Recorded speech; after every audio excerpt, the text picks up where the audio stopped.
a weird blur happening at the end of the screen. Okay, well, never mind.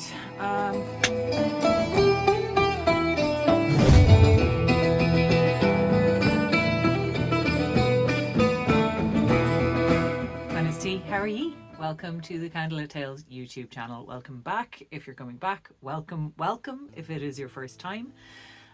We usually tell stories about Irish mythology and folklore, but today we thought we'd just have a little bit of a chat because we're coming up on another of the Celtic fire festivals. We're coming up on Imbolg, which is the 1st of February, and traditionally in Ireland it is the start of spring. It seems like it might be a little bit premature to call February spring. A lot of people still consider it the winter months. There are storms, there's bad weather, it can be a little bit grim.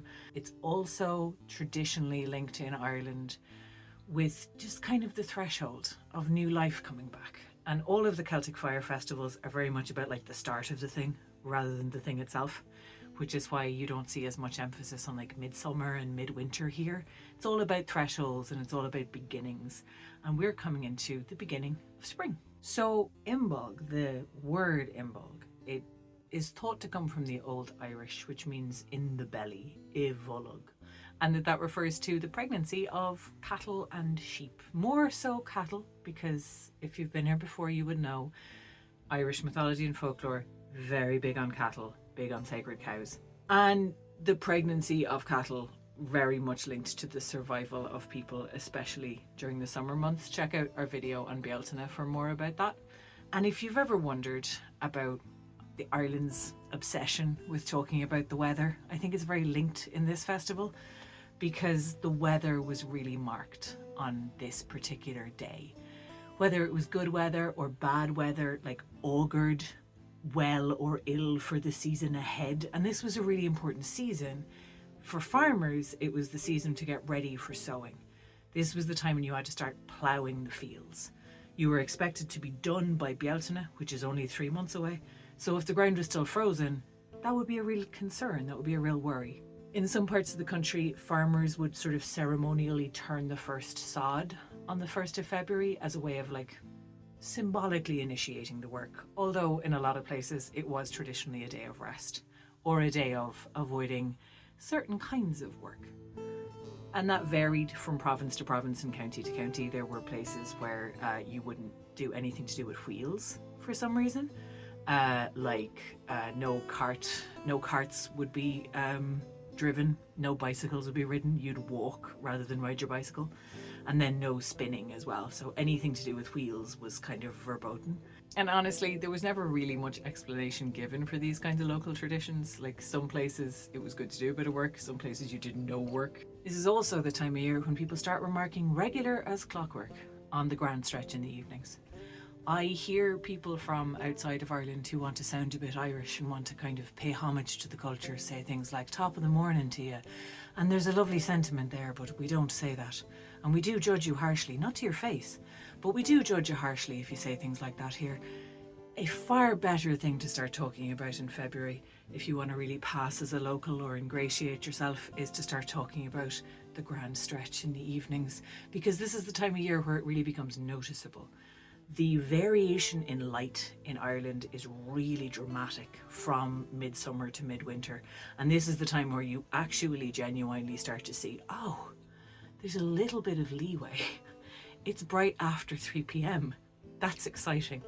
And it is exciting, okay? I know we make fun of ourselves about this, but it genuinely is every year kind of exciting to see the sunlight coming back into the world. Now, of course, this is not just an agricultural festival. There's also a very important figure in Ireland that is associated with the 1st of February. And it's probable that these traditions are a lot older than Christianity, but the Christianization comes in the figure of a saint. And that saint is incredibly important. Patron saint of cattle, patron saint of dairy farming, the one, the only, Saint Brigid of Kildare. If you've heard about her, you know who I'm talking about. If you haven't heard about her, well, there are a lot of stories that we can link down below. By folk tradition, she's incredibly important. She was said in Irish Catholicism to have been the midwife at the birth of Christ. and also said to have been a person who grew up listening to the sermons of St. Patrick and converted to Christianity. Those timelines do not make sense, but a little bit like traditions kind of requiring no explanation, I feel like this kind of folkloric faith sort of thrives on these little paradoxes and timey-wimey things. So Brigid was both a convert to Christianity and also the midwife of the Christ child himself.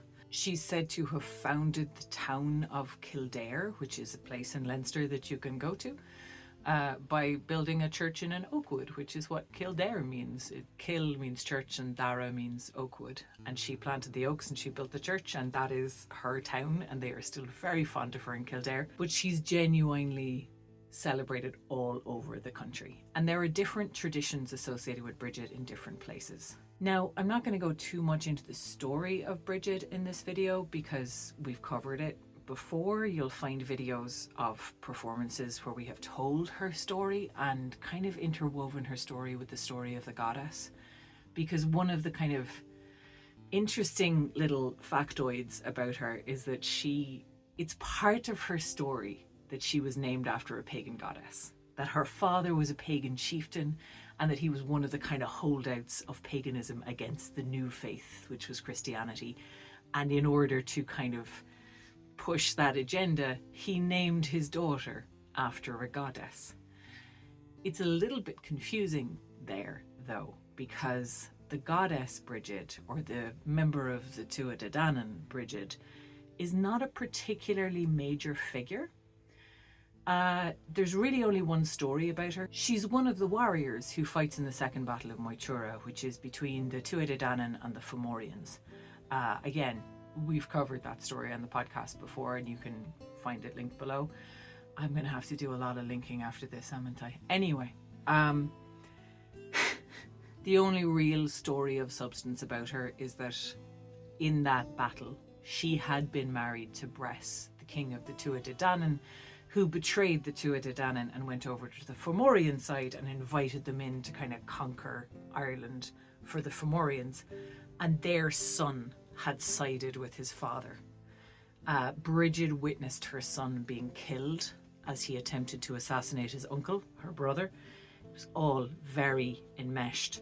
And when she saw her son die, she performed the first keening, which is a kind of performance of grief that was very traditional in Ireland for a long time and survived for a long time. It's kind of the origin of the banshee myth as well. It was a sort of a wailing lament that people performed at funerals. So that's kind of all we have on the goddess Brigid, but there's probably a little bit more lost goddess woven into the saint's story, because the saint takes on all kinds of associations in traditional worship. She takes on associations with, I mentioned before, cattle and dairy and like protection of cattle and dairy, but she's also a protector of women in childbirth. She's also a protector of victims of domestic abuse. She's associated with craft. She's associated with brewing, smithcraft, which is forging, healing, really big on healing. Healing wells all over the country are kind of dedicated to Saint Brigid or said to have been blessed by Brigid. And also a big one of hers is like poetic inspiration, also known as like imbas, or like the spark of kind of fiery, poetic, artistic inspiration. There's a story of her going to a king's hall for a feast and seeing harps on the wall. And she asks the king's sons, why is there no music? And the king's sons say, oh, well, our father's away and he's taken all the harpers with him. And she says, well, you should play. And they say, well, we don't know how to play the harp. We're princes, we're not musicians. So she touches each of them on the hand and says, sure, give it a lash. And they take the harps down and they play the best music anyone has ever heard and go on to become wonderfully talented and famous and celebrated musicians. So she's that kind of a person as well. And there are some great stories around her. In some of them, she is more saintly. In some of them, she is less saintly. One of my favorite ones is of her asking somebody for salt. She sees a man carrying salt on his back and she asks him for a pinch of salt to season her porridge. And he says, no, I don't have salt in this. I have rocks. And she says, oh, rocks be they so. And his salt turns promptly into rocks, crushing him to death because he refused her a pinch of salt and was mean. Oh, that's another like big thread with Saint Brigid, is that she's very much associated with this idea of like abundance and generosity. And it's said when she's a child that she gives things away and that they then increase. So she gives away a basket of apples, 3 times as many apples are produced by the tree. She gives away a pail of milk from the cow produces 3 times as much milk the next time. And possibly because of that, or pulling on that thread, Imbolg and St. Brigid's Day, as it came to be known, are very much associated with generosity as well. There was a lot of like giving alms to the poor. Wealthier families might like slaughter an animal and give parts of it to needy people or to friends. There was also traditions in some parts of the country of like setting up a table for a guest and like laying it with food. The night of the 31st of January into the 1st of February, she was said to like walk Ireland and bless what she found. And so as soon as that time had passed, if the meal was still there and hadn't been claimed by the saint, it was tradition that like the next needy person who came along the road would be invited in to eat that meal. There was also traditions of like leaving food out for Brigid, which seems to vary from place to place. In some parts of the country, you would leave out like food on the windowsill, like buttered bread or little cakes or little oat cakes. And she was expected to eat those. And if anybody else came along who was hungry and in need of food, they were expected to eat those. In other parts of the country, that food was like collected the next morning and thought to be powerfully imbued with healing. So it would be saved for the next time someone had a headache or a sore throat, and they'd be able to eat it and get the benefits of Brigid's healing. Another important thing to leave out at night if you wanted to catch some of Brigid's healing was the brat, which is just a word for a cloth or a cloak. It will be touched by the saint as she traverses the land. Or, I mean, some people just call her a goddess. Some people are just doing these traditions and reclaiming them as pagan traditions, which they probably originally were. So she'll go around the country, she'll touch the brat, and then the brat is like imbued with her healing magic. And there are all kinds of little like rituals and sort of spells and prayers that you would use to get the healing out of the cloth. If somebody was sick, particularly sore throats and headaches seem to have been the main things, you would be able to wrap them in that ribbon or cloth or whatever it was and pray over them in order to take the sickness away. And that keeping them in some places meant that they would get more and more powerful every year. So if you managed to keep one for 7 years, it would become incredibly powerful, which, you know, it's an inefficient way of practicing medicine, but it's very charming. Another really important thing, and another thing that kind of, I think, has survived pretty well to this day in Ireland, is the making of the Brigid's Cross. So most school children will have learned how to make the Brigid's Cross, and most of them will have learned the story behind it. The story behind it is that Brigid went to visit an old pagan who was dying, and in some versions it was her father, and she sat up with him by the fire and she talked about Christ, and she talked about Christianity, and she talked about heaven, and she talked about hell. And by the fireside, as he listened, she took up the rushes from the floor, which is what people used to use to cover the floor before we had carpets and tiles. They would spread fresh rushes, and she picked them up and she started to interlace them into a cross. And this pagan, who may or may not have been her dad, depending on the version of the story, was so moved by her, I don't know, either by her telling or by her weaving, that he decided to convert to Christianity, and of course promptly died and went to heaven, and all was well with the world. There are a lot of variations on this cross. So there are a lot of variations to this cross. They can get very elaborate. I've seen pictures of ones where they will like go into 4 points, and then each of the 4 points has a 4-pointed cross on it. You can also get a 3-pointed one. You can get like incredibly intricate woven ones, but the base design is like really simple, and it's quite easy for kids to do. So you'll get a cross that like, it's a real like primary school arts and crafts thing in my mind. Like that's the association that I have with it, is like doing this in primary school. There's a little bit more to it, and obviously it can get a lot more elaborate. The rushes have to be fresh. They cannot be old. They have to be pulled. They cannot be cut. And it's also quite important what's done with it after it's woven.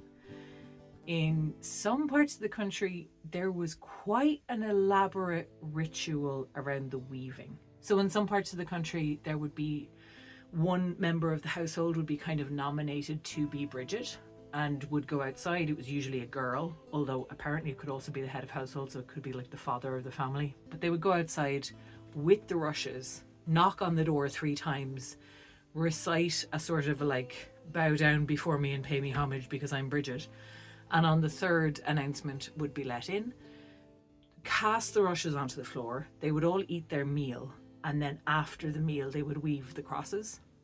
There were other parts of the country where instead of eating a meal and then doing the weaving, they would make an oat cake with 4 arms. So like a cross shaped oat cake, and put that in the middle of the rushes on the floor, and they would go around in a circle. Everybody would like take a piece and eat it. And then after it was all eaten, they would like weave their crosses. Obviously, usually the kids would do pretty simple ones and the parents would do the more elaborate or just like slightly better executed ones. They have a tendency to slightly unravel if you don't put the rushes close enough together, and little hands are not so dexterous. So the kids' crosses would usually be hung above their beds, and the parents' cross would be like at the door. And in some parts of the country, there would be a second cross put out in the cattle byre, out in the, like where the animals stayed. They were considered to be a protection mostly from fire, but also from like disease and bad luck and like evil spirits, just kind of general protection. It was like the saint was looking out for you. Brigid was looking out for you if you had one of her crosses in your home. Now, it's always been kind of striking to me, as somebody who's a bit of a pagan, that, it's quite easy when you're weaving these crosses to make one arm longer than the other and make it look like a crucifix. And none of them look like that. I've never seen a traditional Brigid's cross that has one arm longer than the others in all of their variations.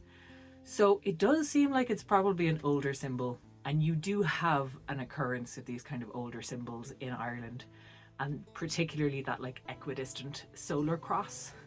It does seem to touch on the Wheel of the Year, the 4 points that are really celebrated. Maybe it's a solar cross.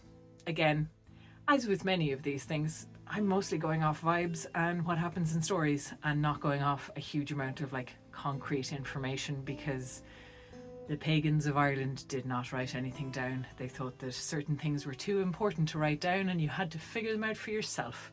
So I guess that's what we're doing, in a way. Now, I mentioned before that there is a bit of an elaborate ritual in some parts of the country, or there was, about like coming into the house and somebody taking on the character of Brigid. And there's a similar but different thing going on in other parts of the country, where in some places, and this varies, so in some places it would be all of the young children, in some places it would be all of the unmarried women, and in some places it would be young men and boys only.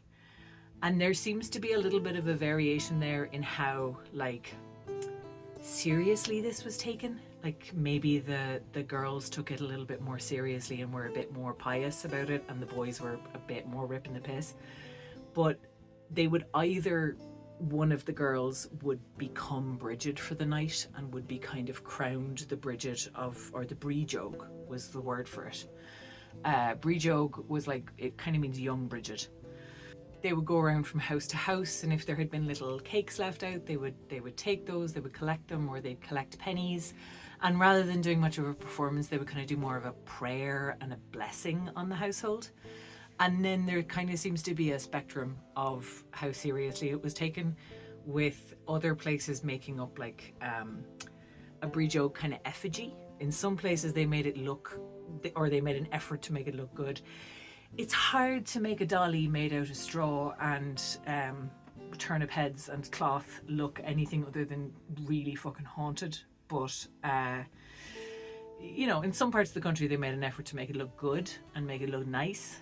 And they would take that around, and that would be their Brigid. And then there was kind of it would slide down to calling that the biddy rather than calling it the Brigid, which is a little bit of a derogatory word for a venerated saint. It's not really. Biddy is like, it's a nickname of Brigid.